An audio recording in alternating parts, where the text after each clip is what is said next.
آیہ ایذا، والذین یؤذون المؤمنین والمؤمنات بغیر ما اکتسبوا فقد احتملوا بہتانا واثما مبینا۔ بے شک جو لوگ خدا اور اس کے رسول کو اذیت دیتے ہیں ان پر خدا نے دنیا اور آخرت میں لعنت کی ہے اور ان کے لیے رسوائی کا عذاب تیار کر رکھا ہے۔ شواہد التنزیل میں علامہ حسکانی نے مختال بلخی کی تفسیر سے روایت کی ہے کہ سورہ احزاب کی آیت نمبر 58 ان منافقین کے بارے میں نازل ہوئی ہے جو حضرت علی علیہ السلام کے خلاف جھوٹا پروپیگنڈا کرتے رہتے تھے۔ اسی طرح تفسیر نشاپوری میں بھی بیان ہوا ہے کہ یہ آیت ان منافقوں کے بارے میں نازل ہوئی جو علی علیہ السلام کو ستاتے تھے۔ آیہ شرح صدر، رب اشرح لی صدری ویسر لی امری واحلل عقدۃ من لسانی یفقہوا قولی واجعل لی وزیرا من اہلی ہارون اخی۔ خدایا میرے سینے کو کشادہ کر، میرے امر کو آسان کر اور میری زبان کی بندش کو کھول تاکہ لوگ میری بات سمجھیں اور میرے اہل میں میرے بھائی ہارون کو میرا وزیر قرار دے۔ مسند احمد ابن حنبل میں ہے کہ حضرت رسول خدا صلی اللہ علیہ وآلہ وسلم نے فرمایا، جس طرح میرے بھائی موسیٰ نے دعا کی تھی اسی طرح میں بھی یہ دعا کرتا ہوں۔ اجعل لی وزیرا من اہلی علیا اخی واشدد بہ ازری واشرکہ فی امری۔ خدایا میرے اہل میں سے میرے بھائی علی کو میرا وزیر قرار دے اور اس کے ذریعے میری کمر کو مضبوط کر اور اسے میرے امر میں شریک قرار دے۔ آیہ نسب و سحر، هو الذی خلق من الماء بشرا فجعلہ نسبا وسحرا۔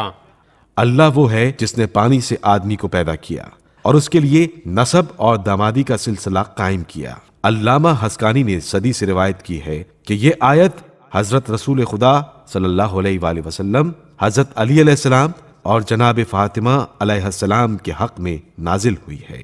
حضرت علی علیہ السلام ہی رشتے میں حضرت صلی اللہ علیہ وآلہ وسلم کی چچا زاد اور آپ صلی اللہ علیہ وآلہ وسلم کی بیٹی کے شوہر ہیں۔ حضرت علی علیہ السلام کو ہی شرف نسب بھی حاصل ہے اور شرف دامادی بھی۔ آیہ صادقین، یا ایہا الذین آمنوا اتقوا اللہ وکونوا مع الصادقین۔ اے ایمان والو تقوی اختیار کرو اور سچوں کے ساتھ ہو جاؤ۔ در منصور میں معروف مفسر سیوطی اس آیت یا ایہا الذین آمنوا اتقوا اللہ وکونوا مع الصادقین کے ذیل میں ابن عباس سے نقل کرتے ہیں کہ ابن عباس نے کہا حضرت علی کے ساتھ ہو جاؤ۔ سورہ توبہ کی آیت نمبر 21 کے ذیل میں یہ بتایا گیا ہے کہ صادق اور صدیق حضرت علی علیہ السلام ہیں۔ آیہ اشترا، ومن الناس من یشری نفسہ ابتغاء مرضات اللہ واللہ رؤوف بالعباد۔ لوگوں میں سے کچھ ایسے ہیں جو خدا کی مرضی حاصل کرنے کے لیے اپنا نفس بیچ ڈالتے ہیں اور اللہ بندوں پر بہت مہربان ہے۔ یہ قرآن مجید کی وہ مشہور و معروف آیت ہے جو شب ہجرت حضرت علی علیہ السلام کی شان میں نازل ہوئی اور اس فضیلت میں کوئی آپ علیہ السلام کا شریک نہیں ہے۔ شب ہجرت رسول اکرم صلی اللہ علیہ وآلہ وسلم مولا کائنات علیہ السلام کو اپنے بستر پر تلواروں کے سائے میں سلا کر مکے سے مدینے کی طرف روانہ ہوئے اور مولا کائنات علیہ السلام رسول صلی اللہ علیہ وآلہ وسلم کے بستر پر سو گئے۔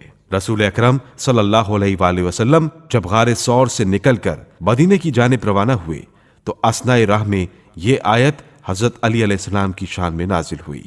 اس آیت کے حضرت علی علیہ السلام کے بارے میں نازل ہونے پر تمام شیعہ علماء کا اتفاق ہے، جبکہ اہل سنت میں سے بہت سے بزرگ علماء نے اس آیت کو حضرت علی علیہ السلام کے حق میں نازل ہونا بیان کیا ہے۔